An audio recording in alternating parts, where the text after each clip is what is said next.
Look at that. We should have a reference counter, and it'll be like Julie Richards. Stick another references. quarter in the jar every time I get it, and we'll go out for coffee. Tally. It'll only take us 20 episodes to get $1 ice cream at Dairy Queen. But it's unbelievable. Like looking back, and you're just like, what are people still thinking today?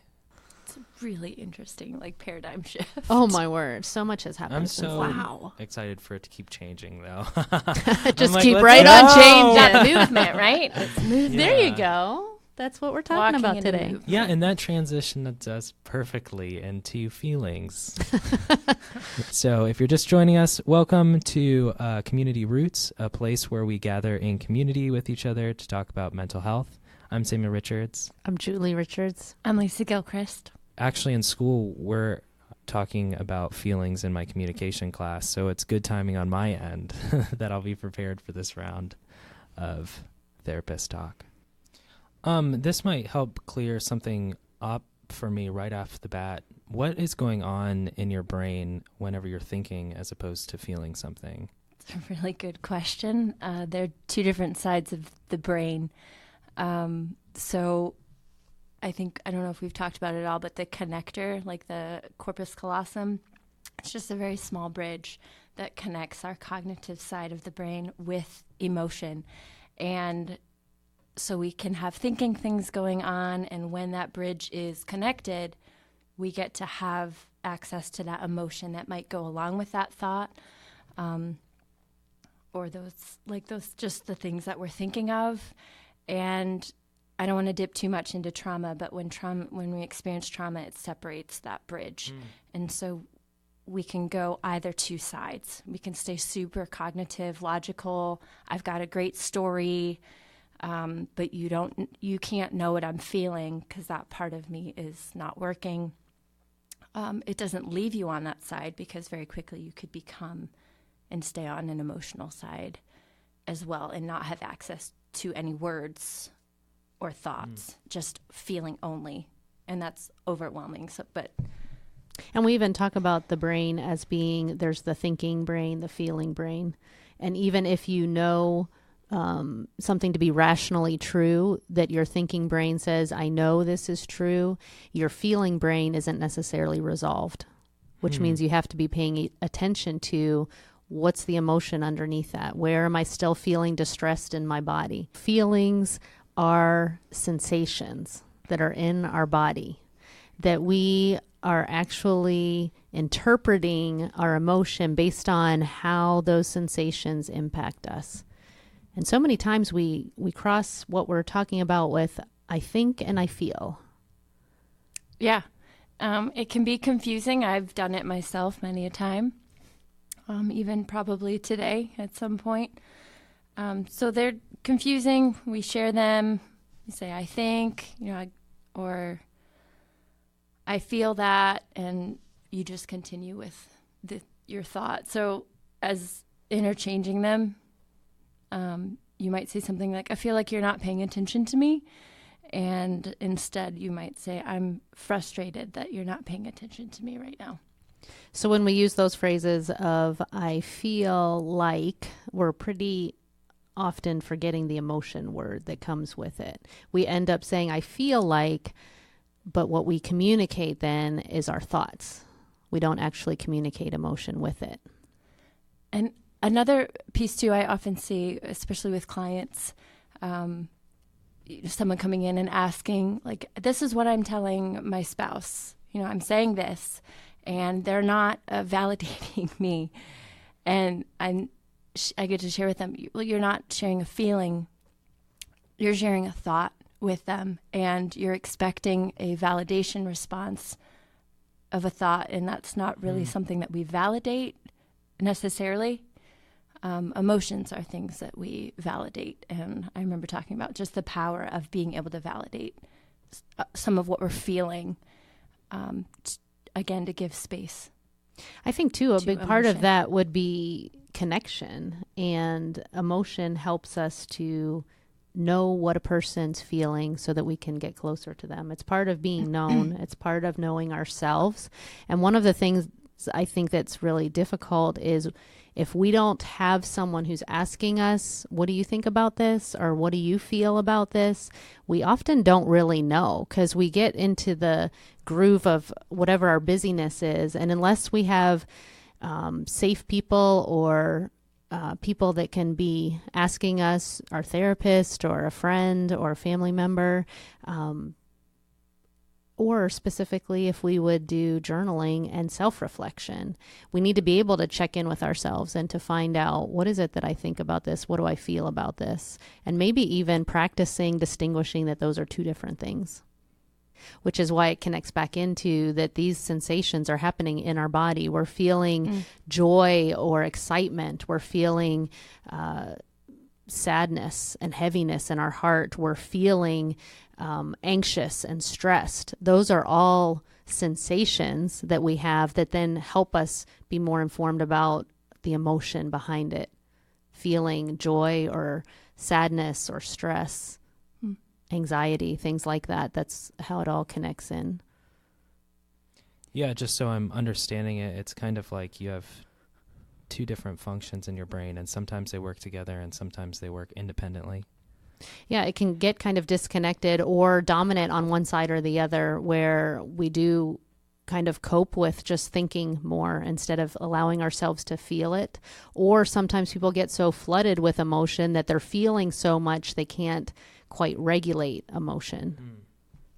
Yeah, I mean, I think I have a pretty good example from yesterday, talking to a teenage client, and they had homecoming recently. I think a lot of kids had homecoming, and she was coming in and just kind of, she's a fast talker, she's kind of a fast processor, and she was just telling me about prom and how she was going for it and slipped something in really fast and then just kept really going on a train and just started talking about the friends and how they were responding to her and how they just called her these names, and just she just felt awful, but she wasn't telling me any of those feelings.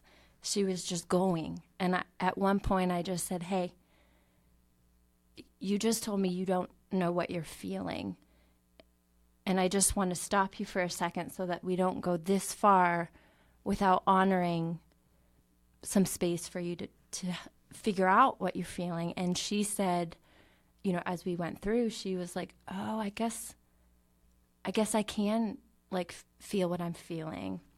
I didn't realize that's what I was feeling. And just to watch her come to that conclusion, catch up, connect with, let's slow down because we're too disconnected at this point. I think that's so important, that life is happening so fast. We've got so much on our plate that we're trying to do. And so often we get pulled out of that self-awareness to be able to check in with ourselves. We have to be able to do that. Yeah, I think that even just in this conversation, I can think back to times that I've tried to think my way around a feeling, you know. But that is interesting because I'd like to know more, how do I know what I'm feeling when I'm feeling it? Like, can you rationalize your way around a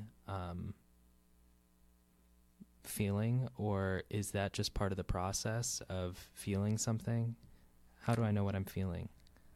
I think we start with noticing the physical sensations that are in our body and kind of getting curious about noticing without judgment and being able to, like we've said, slow down and sit with it a little bit. There's not always something for us to do.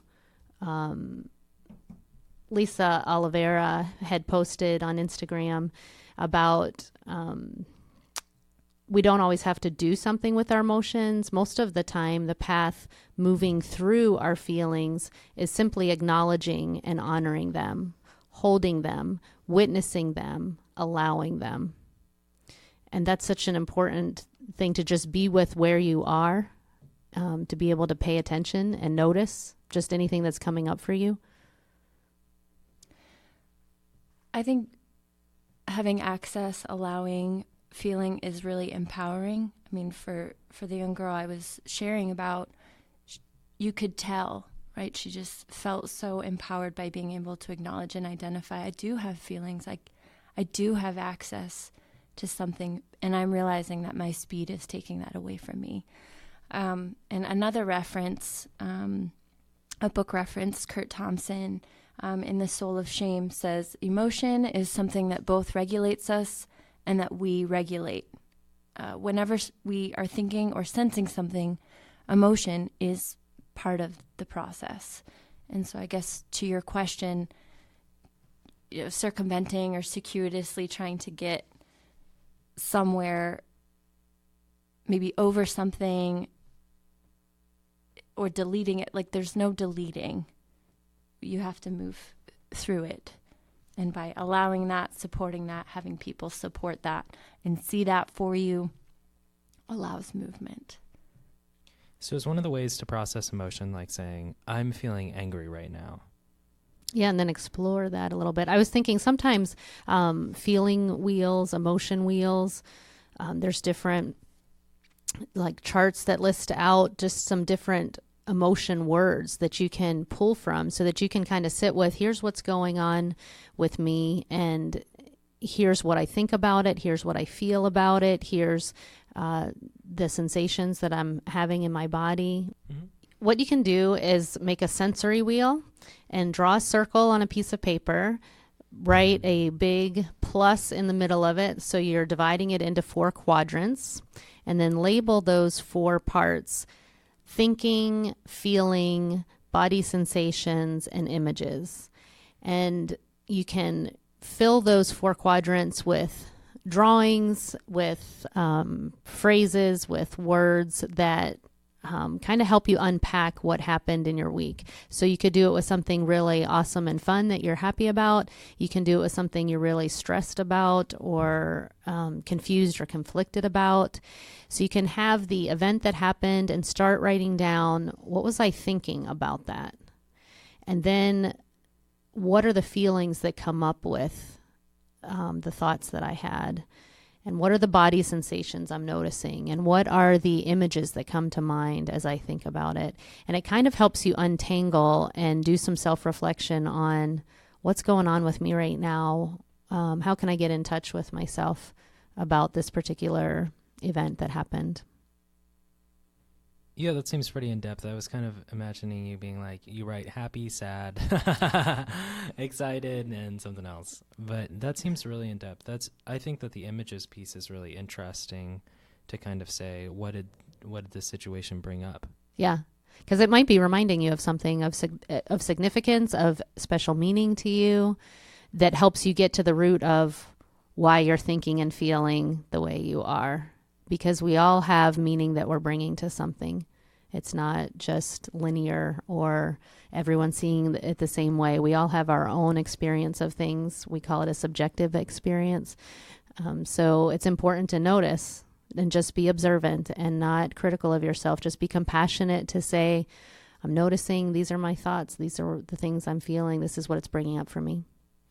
I wanted to take a quick pause out of this just to say that mental health is really cool. I wanted to say that because even in my communications classes and stuff like that, and with my activist background, I feel that mental health is such a place of like support and let's listen to what you have to say, like very other-oriented as well as self-oriented, you know? So what's the emotion with that? Because you just did it. You does said, that I feel that. So feel- there's an emotion connected with that. You were thinking that. So what was the emotion you feel with it? I feel excitement, I guess. There we go. Mm-hmm. And some relief. Because sometimes whenever you're an activist, you're like, everybody is thinking opposite of what I'm trying to think of. Mm. And so now not only do I have to fight for an alternative, I also have to build it. And so it's cool that there's a whole field out here that's like, let's actually listen to people and actually talk to them, see what they're feeling, because that's what the activist community, at least the radical left, is fighting for right now. Let's all just be heard and listen To be each heard other. and understood Yeah. is a big thing. Absolutely. So I think that's really cool.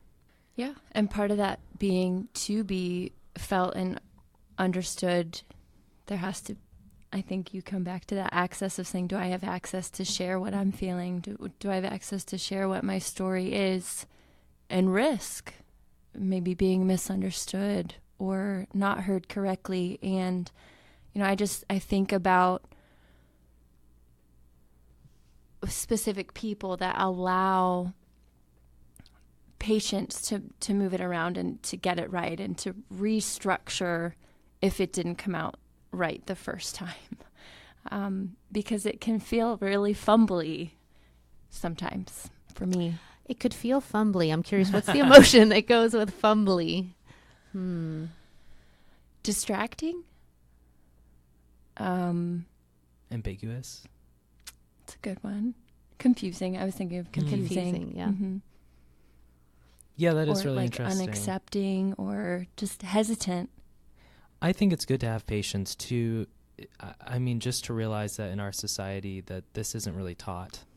So I feel, I said it. You can catch yourself it. now. Mm-hmm. I'm not sure how I feel, but I definitely,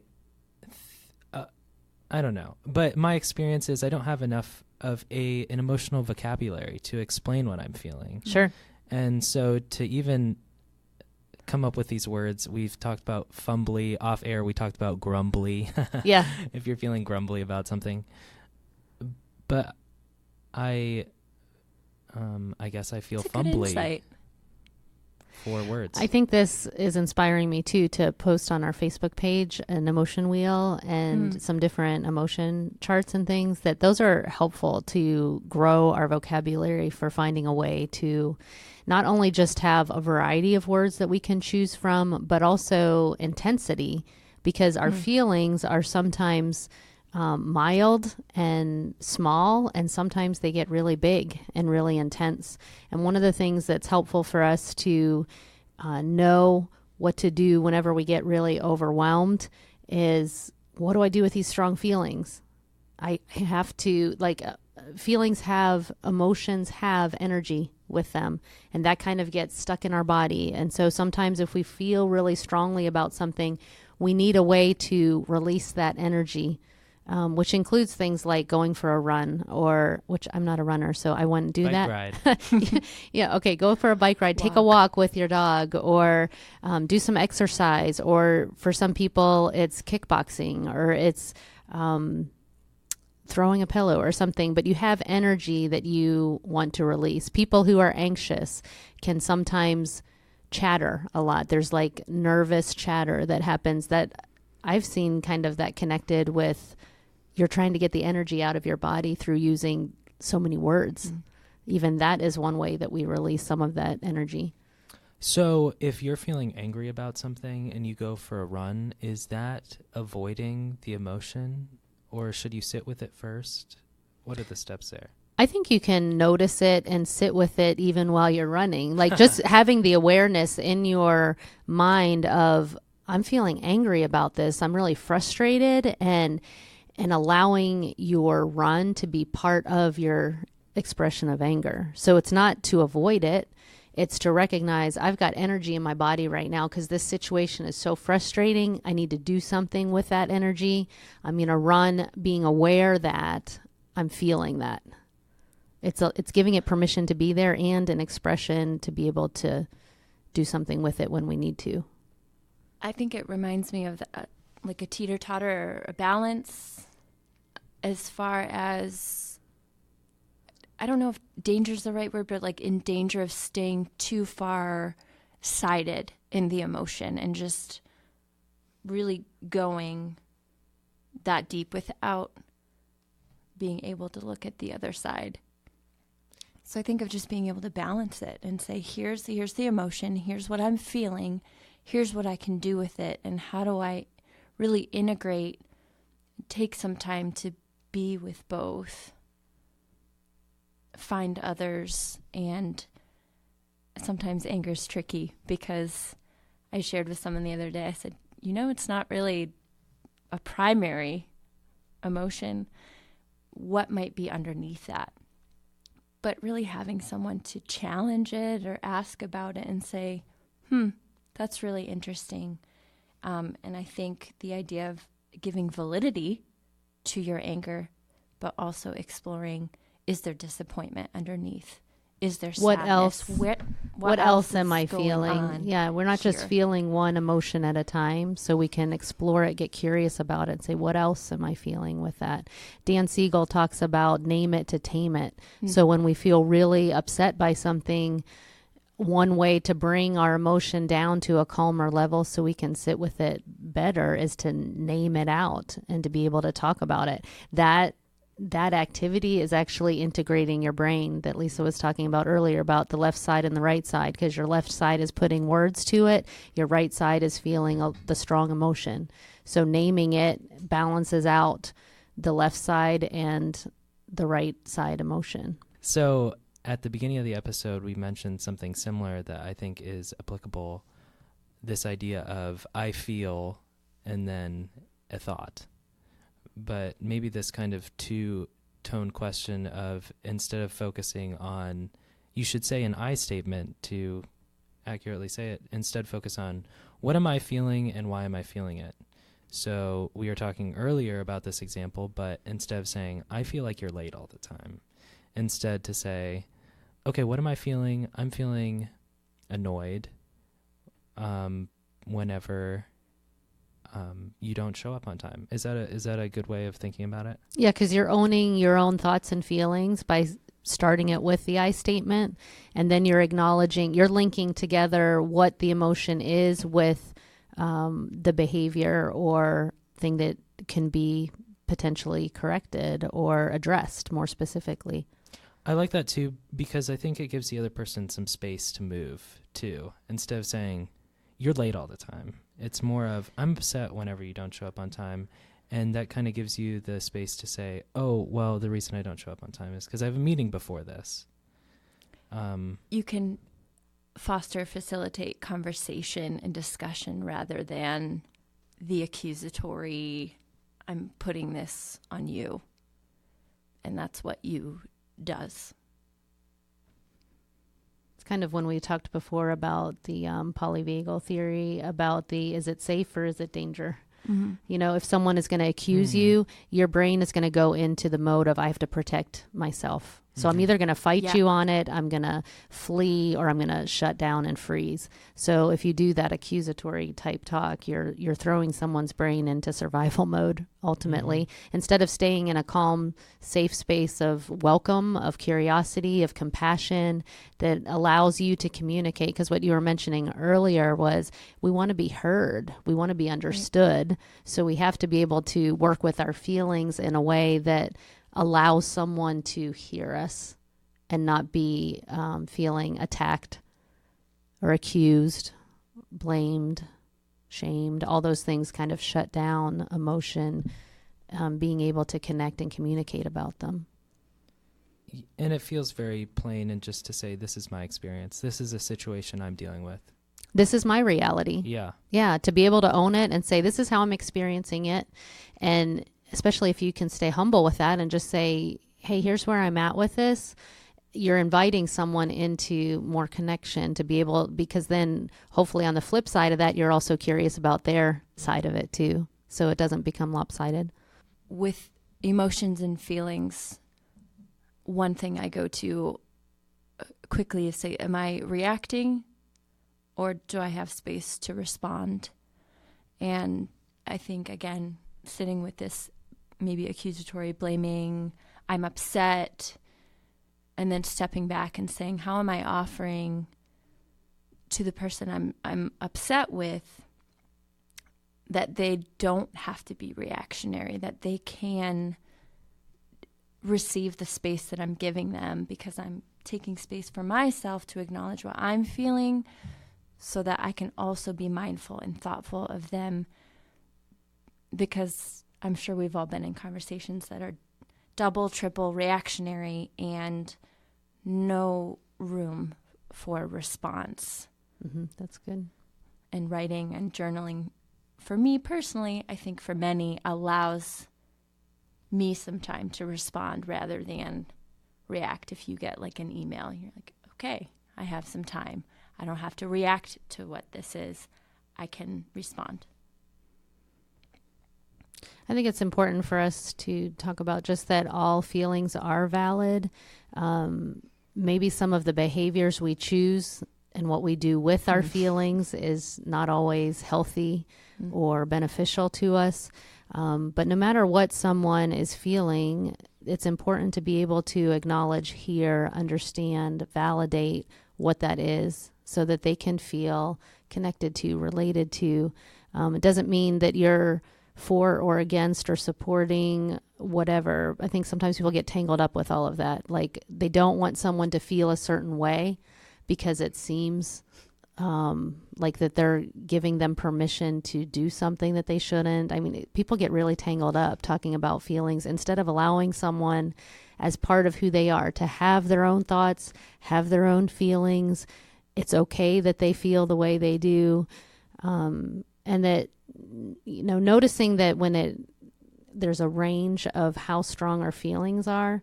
I just want to comment on that for just a moment here, because sometimes when we're having really strong reactions to something like what you were talking about, Lisa, it's a good time to pause and to say, what's going on with me in this moment? Because I'm feeling really strongly about this. And so it's helpful to be able to reflect and say, first of all, what state am I in personally right now? Am I stressed out? We've talked in some of our early episodes, I think, about HALTs, which was hungry, angry, lonely, tired, stressed. If we're really vulnerable and not in a good place, we're probably going to have a stronger reaction because, and this ties back into our window of tolerance episode that we had, we're outside our window. So that causes a stronger reaction or stronger emotions. Also, we can have strong reactions to things whenever something has a lot of meaning for us. It has a lot of importance. This really matters to me, so I'm going to feel strongly about it. Other things that don't matter so much to me, I'm not going to have strong feelings about. They're probably going to be more subtle, more calm. We can also have strong feelings to something whenever something's unresolved because it's linking us to something that we're still feeling raw about. If we poke a splinter or if we put salt in a wound, we're going to really react and say, this is really hurting me right now.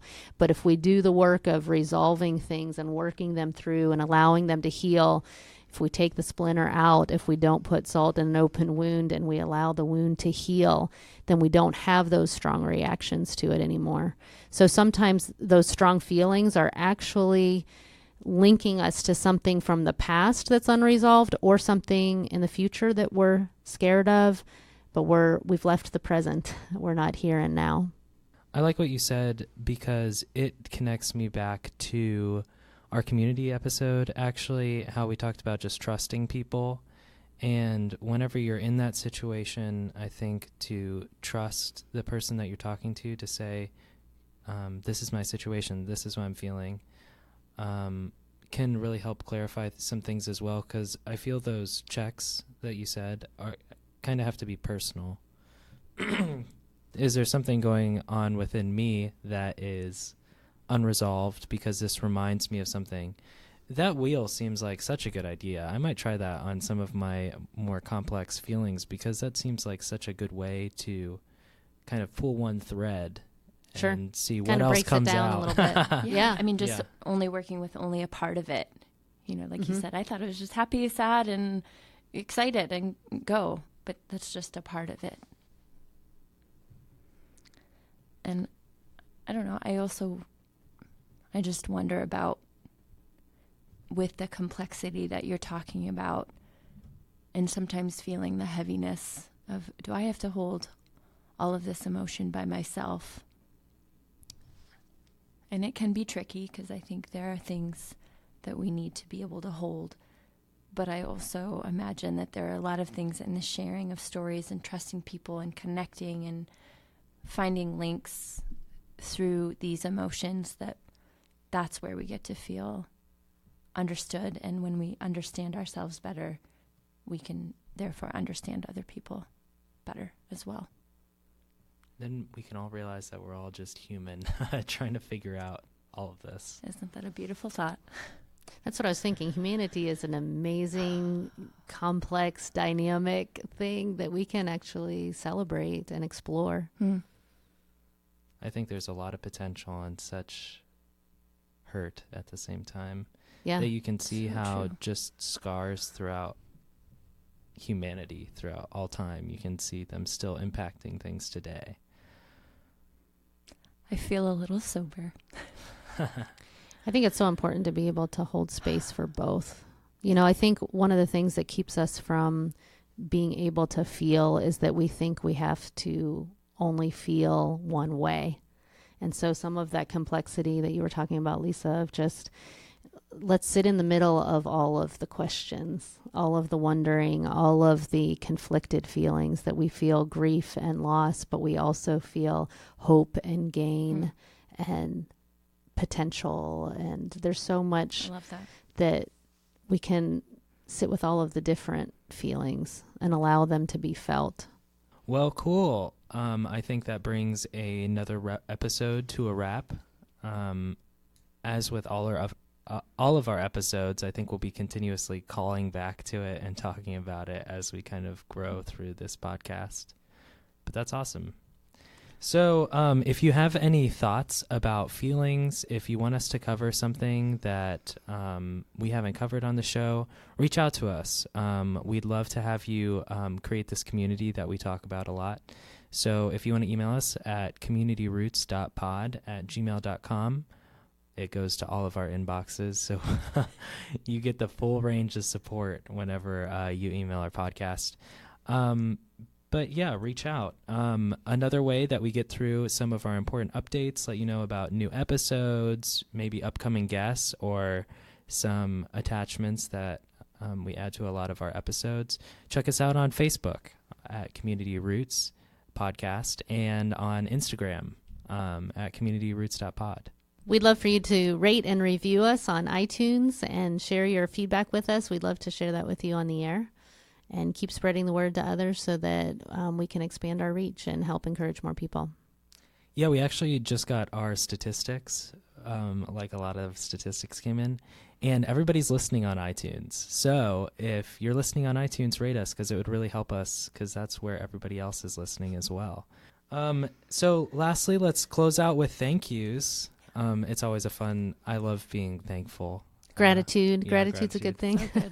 I want to thank Connie Goodell Newton for listening. She is always a big support, and she listens every week. And I also wanted to thank my dad, Todd, who listens every week as well and gives me feedback on every episode. So that's awesome. I'm just thankful for this opportunity. I don't know, we're just throwing out gratitude, but thankful for all the work that goes into each episode, time that we're able to spend. I'm thankful just for the growth and the healing so that I can be fully alive. That's exciting to me. That I feel more vitally alive than I ever have before. And I've got a whole lot of gratitude for that. Well, that's another episode. So check us next week on Off the Green Path. See you then.